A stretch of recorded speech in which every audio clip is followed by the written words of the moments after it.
नमस्कार प्यारे दोस्तों। आज हम उसने कहा था कहानी के तीसरे अंक की बात करेंगे। हमने देखा कि पहले अंक में किस तरह से पंजाब के अमृतसर के वेस्ट बाज़ार में बम्बू काट वालों के बीच में से होकर एक लड़का और एक लड़की दुकान पर इत्तेफाक मिले थे और उनमें बातचीत हुई थी कि कुड़मई हो गई नहीं हो गई, धत के अगर भागी, वो सारी बातें होते हुए आगे गई। हमने दूसरे में देखा कि वही लड़का आगे चलकर लैना सिंह नाम से फ़ौज में फ़ौजी बनता है, यानी सिपाही बन जाता है और यूरोप के किसी मोर्चे पर तैनात रहता है और वहाँ पर वो आपस में बातें करते हैं। तो और वहाँ के वातावरण का दृश्य हमें देखा। आज हम बात करेंगे इस तीसरे अंक में कि दोपहर रात गई है। कितनी पहर रात चली गई भाई? दोपहर रात गई है, अंधेरा है, यानी अभी भी अंधेरा है। तो दोपहर रात में तो आधी रात होती है, अंधेरा होना ही है। अब पहर का मतलब होता है 3 घंटे के समय को पहर कहते हैं और एक दिन में आपको पता है 8 पहर होते हैं। इसीलिए कहते हैं कि 8 पहर इंटू 3 बराबर 24 घंटे। एक दिन में 24 घंटे, तो पहर हो गया 3 घंटे के समय को पहर कहते हैं। हम कहते हैं दोपहर, इस तरह से। तो अंधेरा है, सन्नाटा छाया हुआ है। बोधा सिंह खाली बिस्कुटों के 3 टीनों पर अपने दोनों कंबल बिछाकर और लहना सिंह के 2 कंबल और एक बरीन कोट ओढ़ कर सो रहा है। यहाँ बर कोट कहो, यहाँ बरान कोट, बरान कीट कहो, एक ही है। इसका मतलब होता है ओवरकोट पहनकर सो रहा है। अब ये क्या भाई, ये तो ये है, ये सो रहा है। तो यहाँ ये बता दूं आपको पहले ही कि ये जो बोधा सिंह है, जो ये सूबेदारनी का बेटा है, सूबेदारनी कहो या सूबेदार कहो, सूबेदार हजारा सिंह और सूबेदारनी होरा इसका पुत्र है। और ये इसका इतना ज़्यादा ख्याल रखेगा, उसका कारण आपको बाद में समझ में आएगा कि ये बोधा सिंह की इतनी हिफाजत क्यों करता है। तो देखो, इसके 2 कंबल बरीन कोट ओढ़ कर सो रहा था। सोने का कारण आपको पता है कि बोधा बीमार है, इसलिए। लैना सिंह पहरे पर खड़ा हुआ है, एक आँख हाई के मुंह पर और एक बोधा सिंह के दुबले शरीर पर। एक कहाँ पर? बोधा सिंह के दुबले शरीर पर है। क्यों बोधा भाई? ना, बोधा सिंह के आँख पर, एक बोधा दुबले शरीर पर। बोधा करहाया, बोधा सिंह करहाया मतलब उसे दर्द हुआ। क्यों बोधा भाई, क्या है? बोधा ने कहा कुछ नहीं है, पानी पिला दो। लैना सिंह ने कटोरा उसके मुंह से लगाकर पूछा, कहो कैसे हो? क्या कहा भाई? कहो कैसे हो, यानी तुम कैसे हो ये बताओ। तो उसने क्या कहा? पानी पीकर बोधा बोला, कंपी छूट रही है, रोम रोम में तार दौड़ रहे हैं, दांत बज रहे हैं। अरे मेरे को तो आपने इतना दिया, 2 कंबल ओढ़ के सो रहा हूँ आपकी, फिर भी मेरे क्या हो रही, मेरे को ठंड लग रही है। यानी ये भी एक दांत बज रहे हैं, मतलब दांत बजना मुहावरा है जिसमें होता है सर्दी के कारण दांतों का कटकटाना, यानी सर्दी लगना। अच्छा, मेरी जर्सी पहन लो। अब भी सर्दी लग रही है तो लो भाई, मेरे पास जर्सी बची है, ये भी पहन लो। और तुम? मेरे पास सिगड़ी है, यानी मेरे पास अंगीठी है, मुझे गर्मी लगती है, पसीना आ रहा है ना, मैं नहीं पहनता। 4 दिन से तुम मेरे लिए, यानी ये खंदक में 1 सप्ताह तक रहते हैं। 4 दिन बीत चुके, हमने देखा कि वो और 3 दिन बाद रिलीफ आ जाएगी। ये हम दूसरे अंक में पढ़कर आए थे और यहीं लिखा है कि इसने क्या कहा भाई, 4 दिन से तुम मेरे लिए इतना सब कुछ कर रहे हो, जबकि हम दोनों का ड्यूटी है यहाँ पर, फिर भी आप मेरी हिफाजत कर रहे हो और आपके 2 कंबलें भी ओढ़ कर मैं सो रहा हूँ। अब देखो, ये बहाना बनाएगा। इसने मना कर दिया कि मैं आपकी जर्सी नहीं पहन रहा, तो ये एक बहाना बनाएगा ताकि ये इसकी जर्सी ले सके। क्या बहाना बनाया? हाँ, किसने बहाना बनाया? ये बहाना बना रहा आपका लहना सिंह बोधा सिंह के सामने। हाँ, याद आई, मेरे पास दूसरी गर्म जर्सी है, आज सवेरे ही आई है, विलायत से बुन कर भेज रही है मैम। कौन भेज रही है भाई? यानी विलायत से, यानी विदेश से, और यहाँ विदेश मतलब इंग्लैंड से, और मैम मतलब अंग्रेज़ महिला। मैम किसको कहा गया यहाँ पर? अंग्रेज़ महिला है, यानी इंग्लैंड की महिलाएं हैं यहाँ हमारे लिए जर्सी बुन बुन कर भेज रही है और वो मैं पहन रखी है। और मैं गुरु उनका भला करे, यानी गुरु उनका क्या करे भाई, भला करे। यूँ कहकर लहना अपना कोट उतार कर जर्सी उतारने लगा और इसने ज़बरदस्ती जर्सी उतार दी और उसको दे दी। अब वापस बोधे को ये विश्वास नहीं हुआ तो बोधे ने पूछा, सच कहते हो और नहीं झूठ? यूँ कहकर ना ही करते बोधा को उसने ज़बरदस्ती जर्सी पहना दी और आप खाकी कोट और जीन का कुर्ता भर पहनकर पहरे पर आ खड़ा हुआ। यानी यहाँ देखो उसके पास जो जर्सी थी वो भी उसने दे दी और ये एक झूठी बात उसके सामने कहकर। मैम की जर्सी की कथा केवल कथा थी, यानी ये हकीकत नहीं थी, केवल कपोल कल्पना थी। आधा घंटा बीता, यानी ये जर्सी आई नहीं थी, ये कपोल कल्पना थी, बाकी जर्सी उसे ज़बरदस्ती पहना ये हकीकत थी।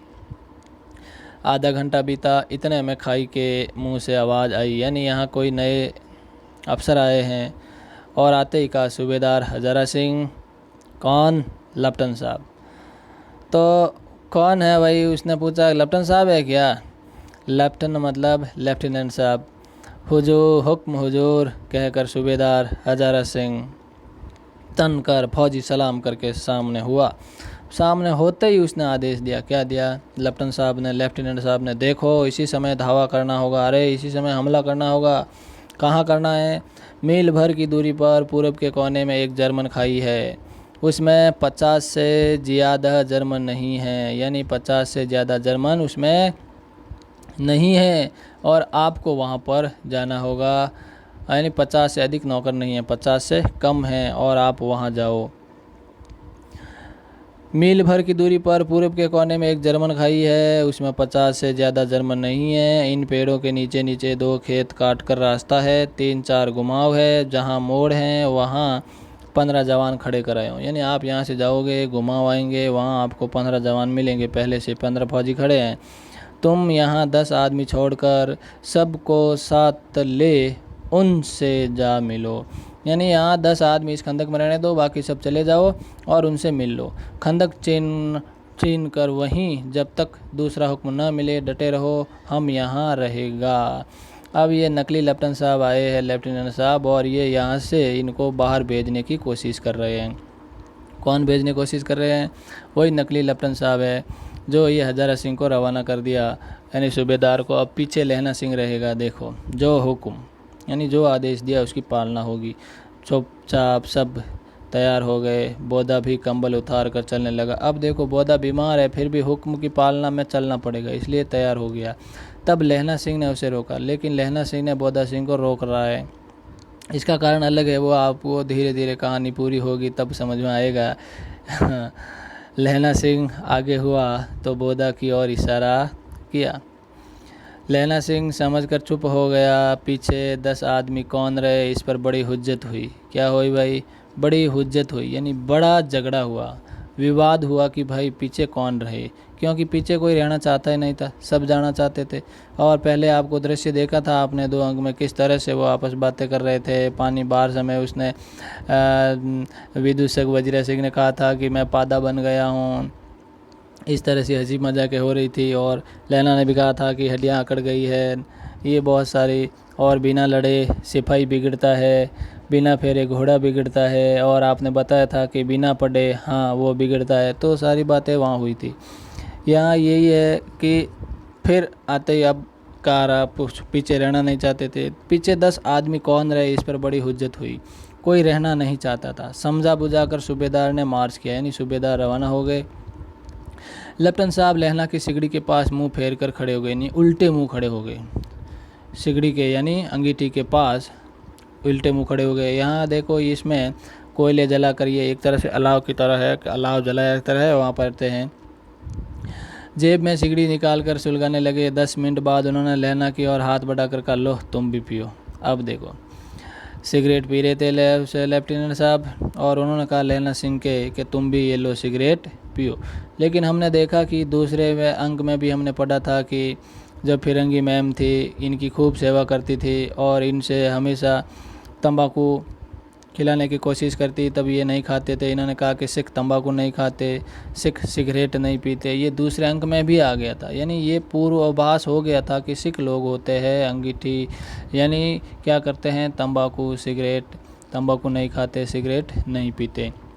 उसमें आया भी था कि फिरंगी मैम, ऐसे लगता है कि राजा नाराज़ हो गया है, दूर हट जाते थे, ऐसी बातें।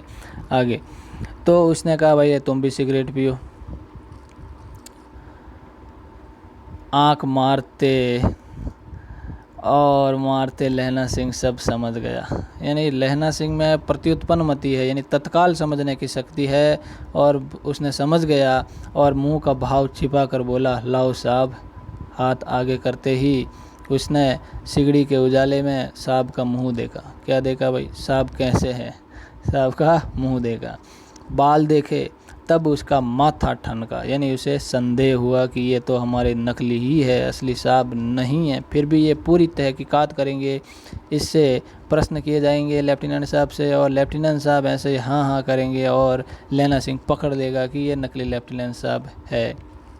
देखो क्या बातें होती है।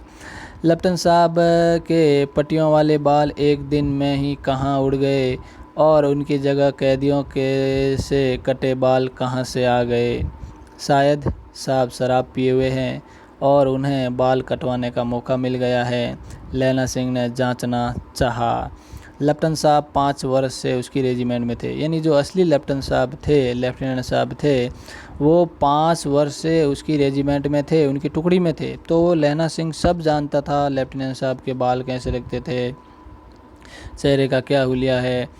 अब ये इसे असली हकीकत जानने के लिए प्रश्न कर रहा है नकली लेफ्टिनेंट साहब से, क्यों साहब हम लोग हिंदुस्तान कब जाएंगे, क्या साहब हम लोग हिंदुस्तान कब जाएंगे। तो साहब ने कहा भाई लड़ाई ख़त्म होने पर। क्यों, क्या यह देश पसंद नहीं। अब नकली लेफ्टिनेंट साहब कह रहे लेना को, अरे लेना तू देश की बात कर रहा है कि हिंदुस्तान कब जाएंगे, तेरे को ये देश पसंद नहीं आ रहा है क्या।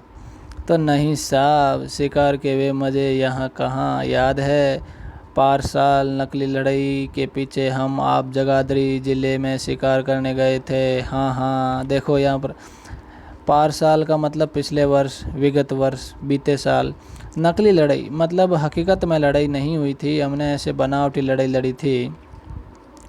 तो पिछले साल उस लड़ाई में हमने देखा कि जगाधरी ज़िले में शिकार करने गए थे, तब को वहाँ से कह रहे हाँ हाँ वहीं जब आप खोते पर सवार थे, यानी आप उस लड़ाई में आपको गधे पर सवार किया गया था। आपकी कहते हैं लेफ्टिनेंट साहब कभी गधे पर सवार ही नहीं हुए। आपका खानसामा और आपका जो नौकर है अब्दुल्ला रास्ते के एक मंदिर में जल चढ़ाने को रह गया था।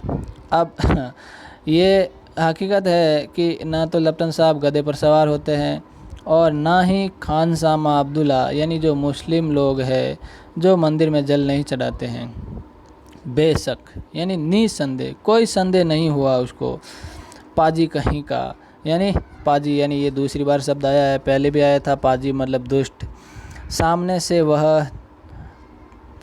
से वह नीलगाय निकली कि ऐसी बड़ी मैंने कभी नहीं देखी थी। अब क्या इतना हो रहा था और एक नीलगाय आई थी और आपकी एक गोली कंधे में लगी और पुट्टे से निकली। कहाँ लगी भाई, कंधे में लगी और पुट्टे से निकली। ऐसे अफसर के साथ शिकार खेलने में मज़ा है। अब लहना सिंह कुल मिलाकर इन बातों के माध्यम से असलियत जानना चाहता है। क्यों साहब, शिमले से तैयार होकर वो नीलगाय का सिर आ गया था ना। अब एक उस समय जो साथ थे तो वो शिमले से एक नीलगाय का सिर मंगवाया गया था और आपने कहा था कि रेजिमेंट की मैस में लगाएंगे। और कहाँ लगाएंगे, मैस क्या होता है, एक भोजनशाला होती है जिसमें सभी लोग एक साथ बैठकर भोजन करते हैं, मैस में लगाएंगे। हाँ पर मैंने वह विलायत भेज दिया, अरे मैंने तो उसे विदेश में भेज दिया। अरे हाँ वो आ तो गया सिर नीलगाय का, लेकिन मैंने उसको कहाँ भेज दिया, विलायत भेज दिया। ऐसे बड़े बड़े सींग 2-2 फीट के तो होंगे।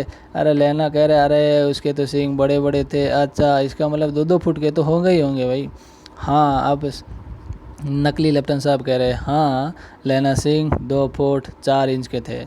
अब वो तो इसे लेना सिंह तो अंदाज से ऐसे ही कर रहा था, उसको हकीकत जानने के लिए ये ऐसे ही फेंके मार रहा है और कह रहा है कि 2 फुट 4 इंच के थे, तुमने सिगरेट नहीं पिया। अब देखो नकली लेफ्टिनेंट साहब अपनी वापस इस बात पर आ गया और इसको भी एहसास होने लग गया नकली लेफ्टिनेंट साहब को कि ये मेरे से ऐसे ही बातें कर रहा है और मैंने जो इसको सिगरेट दिया इसका तो इसने पिया ही नहीं अभी तक। और लैना सिंह जानता है कि सिख तो सिगरेट पीते ही नहीं है और सभी जानते हैं नहीं पीते हैं, और ये नकली लेफ्टिनेंट साहब है जो नहीं जानते कि भाई सिख सिगरेट नहीं पीते, इसलिए इन्होंने इसको दे दी। पीता हूँ साहब, दिया सले ले आता हूँ। अब देखो यहाँ पर भी लैना सिंह का दिमाग तेज है। अब वहाँ सामने ही सिगड़ी जल रही है तो सिगरेट वहाँ पर भी सुलगाई जा सकती थी, लेकिन लहना ने बहाना बनाया और दिया सलाई के बहाना बना के यानी माचिस लाने का बहाना बनाकर लैना सिंह खंदक में घुसा। अब उसे संदेह नहीं रहा, यानी संदेह जो डाउट था वो विश्वास में बदल गया। उसने झटपट निश्चय कर लिया कि क्या करना चाहिए।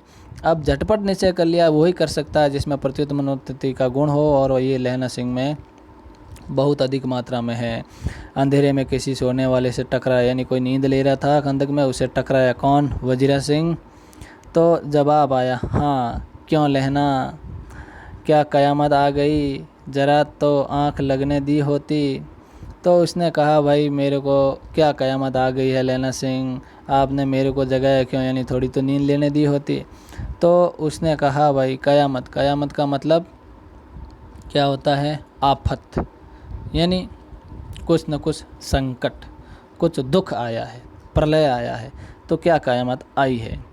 अब अंक 4 है जो हम अगली कक्षा में देखेंगे, और क्या है, सार स्टार्ट होगा कि होश में आओ कयामत आई है और लेफ्टिनेंट साहब की वर्दी पहन कर आई है, यानी कोई नकली ड्रेस में हमारे यहाँ पर आया है और आपको तत्काल जो वहाँ भेज दिए गए हैं सूबेदार जी हज़ारा सिंह को, उनको वापस बुलाकर लाना है।